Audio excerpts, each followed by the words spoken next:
Hello, I'm John Woods and welcome to All Things Food. This is the channel where we not only love to cook, but we cook to love. And today we're talking homemade green bean casserole, an American classic at the holiday. But I tell you, it's good anytime you're around, and we're gonna make all of it from scratch. So let's go start cooking. We have our fresh green beans here. You can use canned green beans, but I wanna use fresh. I think it's just much better. Have a pot over here. We're gonna blanch these, just kind of par cook them a little bit. And I'm gonna trim off the ends of these beans. I'm gonna even them up with my knife there as best I can. Trim off those ends just a little bit. And then that's a pretty good sized green bean. I'm gonna try to cut it all down into about a 1 inch, 1¼ inch piece, even pieces here. We're gonna come over here and add a little bit of salt. This is the only time I'll use table salt, is if I'm salting something like this or salting pasta. I never use this for cooking. That's the subject of another video. So put a little bit of salt in there. It's not as much as it looks like. And we're gonna bring that to a boil, and then we're gonna go ahead and blanch these, and then we're gonna be ready to assemble our casserole. We're gonna carefully add these green beans into this pot. We're gonna keep them in there for about 3 minutes until they're kind of tender but still firm. We don't wanna overcook these. You'll be glad that you used fresh green beans rather than using canned green beans for this recipe. Much better quality. Okay, let those stay in there for just a minute, and then we're gonna take those out, drain them. We'll run some cold water on them, set them aside, and we're gonna get on to making our cream of mushroom soup. The first thing we're gonna do is we're gonna take we've already heated up our little pot here to about a medium heat, and I'm gonna throw in about 1 tablespoon of butter. Throw these finely diced onions in there. And you can use shallots as well, either one. I'm using onions today. And onions are optional, but I think it just gives another dimension to the soup. We're gonna cook down these onions for just about 2 or 3 minutes, not very long. And you notice I've sliced my portobello mushrooms. Use any kind of mushroom that you want. Just make certain it's good and clean. But I sliced these, and we're gonna saute those in this butter with this onion. Stir them around a bit. I've got other butter here, more butter if I need to add it, which we may need to. I'm gonna take a little bit of kosher salt and sprinkle on top of those mushrooms. You know, mushrooms are primarily water. I think it's 90-some% water. The salt's gonna pull the moisture out of the mushrooms. So it's gonna just be a much nicer dish when we get finished with it. Now keep in mind, this is a condensed version. So it's gonna equal about 1 cup of this, but we're doubling the recipe today. But I'm gonna put everything in the link down below, so you'll have the exact recipe to make 1 can of condensed cream of mushroom soup. I'm gonna go ahead and add some more butter, and 1 more tablespoon of butter, because we're gonna need that when we make our roux in just a moment. I'll go ahead and add my flour in. Sprinkle it right in there. You wanna cook it long enough to get that flour taste out of it. First of all, now I'm gonna add my chicken stock over here is what we're gonna do. Bring it back up to temperature, then we'll add our cream a little bit at a time. I'll go ahead and take my heavy cream, and I'm gonna pour it in a little at a time. It's come to a boil, and now it's starting to thicken up pretty good. Our soup's thickened up real nicely, and it really smells good. There are a few more things we're gonna do to finish this off that's not required. I'd like to take a little bit of this Lee & Perrins Worcestershire sauce and put a little drop or 2 in it, because it gives me that umami flavor. And remember about this, if you use this, if someone has a fish allergy, they don't need to have this, because it does have fish in this. So be careful, always remember that. And then I'm gonna take a little bit of cooking wine over here, vinegar, white wine vinegar, and add just another splash or 2 to that. And that's gonna help elevate the flavor of this some. I'm gonna take this immersion blender, nice little tool, and I'm gonna hit the on button over here and find it, and then we're gonna just put it down in here. And when we're finished with this, it's gonna look just like your cream of mushroom soup that you buy in a can, but taste 100 times better. So let's review our steps. We've blanched our green beans. We've now made our homemade condensed cream of mushroom soup. The next step is we're gonna make our homemade onion rings, and then we're gonna put it all together. We're gonna get the worst part out of the way. I have my whole oil heating up over here to 350 degrees. If you have a little deep fryer, that's much better, but be very careful using this on the stove. Monitor your temperature. We don't want a grease fire. So I have the onion. I'm gonna just cut the top of it off. We'll come over here, and I'm gonna take my knife, chef's knife, and just cut off a very small piece there to flatten it. And we're going to cut our onion rings. We want these to be very, very thin. Grab your chef's knife properly. Put your fingers down there as a guide. Just go down really, really thin, making those onion rings. Place these onions in a bowl, and we're going to soak those in buttermilk for about 15 minutes. Go ahead and break them apart. Be sure to always shake up buttermilk when you use it for any recipe. And we're going to come back and bread our onion rings. And while that's soaking, we're going to get on to the next phase. Alrighty, we have our simple ingredients. That's our self-rising flour right there. That's about 3 cups. And to that flour, we're going to add our ingredients.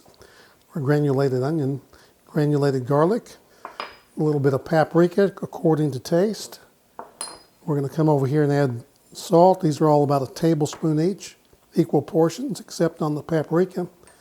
Put all those in together. We have a little secret ingredient over here. I'm going to add a couple tablespoons of cornstarch, and that's going to help give our onion rings a little crispier texture.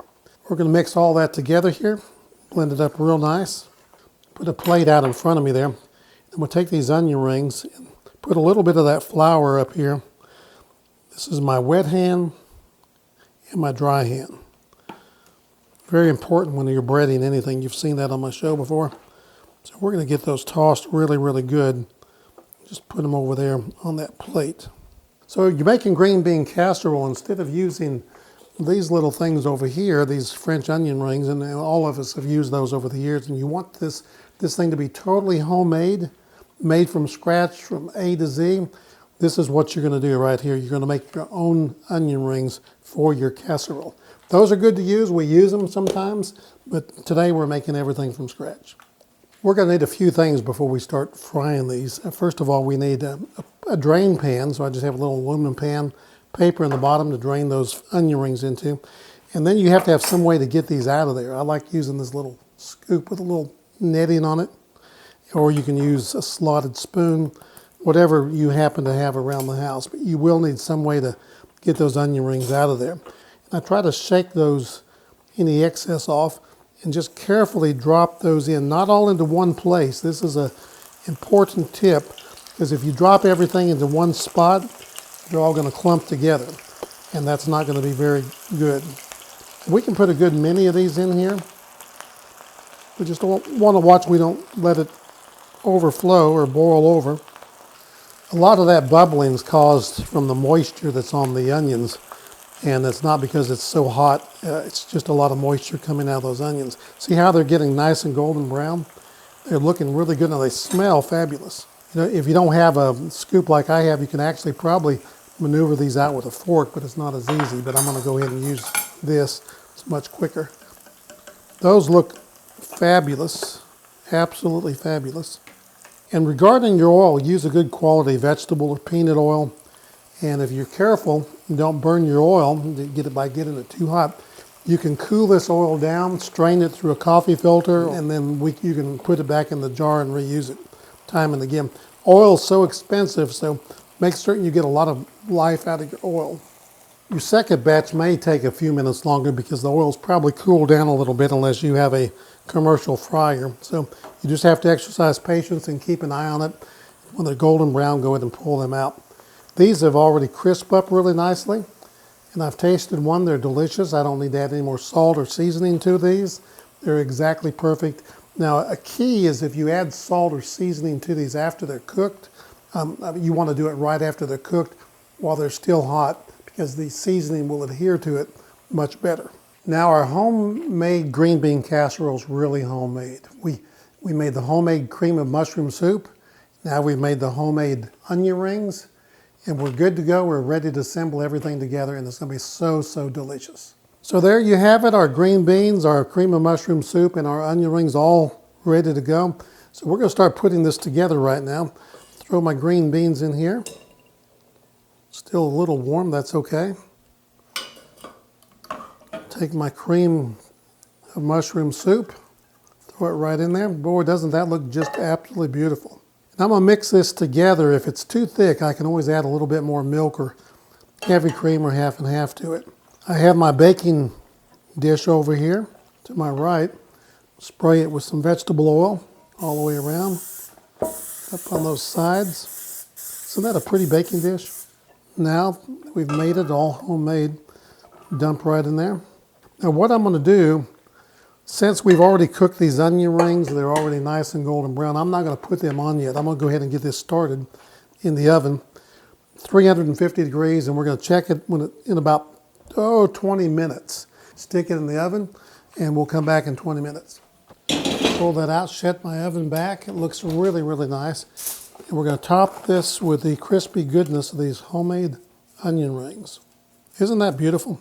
Still has a little more cooking to do. In fact, you could actually cook that all the way and then just put the onion rings on top, just like I did here. But we're going to put that back in the... That looks so beautiful. Now, what you could actually do is cook the green beans all the way and then just top it and be done with it. But I'm going to go ahead and put this back in the oven. I'm going to cover this with foil because I don't want these to burn on me. And I'm going to cover this with foil, and we're going to stick that back in the oven. Again, there's several ways you can do this. If you want to cook it all the way, top it with the onion rings, and be done with it, you can. That's perfectly fine. Alrighty, it's looking like pretty good. I'm going to pull it out of the oven, set it up here on the stove, shut my oven door back, because we're going to use that oven again in a minute. Take off my foil and set it aside, and there we have it. Our work of art that we worked so hard to do, homemade green bean casserole from scratch, everything we made ourselves. The cream and mushroom soup, the onion ring topping on top, and your family is really, really going to love this dish. Thanks for watching today. I'm John Woods with All Things Food. I not only love to cook, but I cook to love. If you like this recipe, subscribe to the channel, hit the like button, share it with your friends, and remember, more than anything in the world, not only love to cook, as we love doing all this today, but cook to love. And I'll see you next week.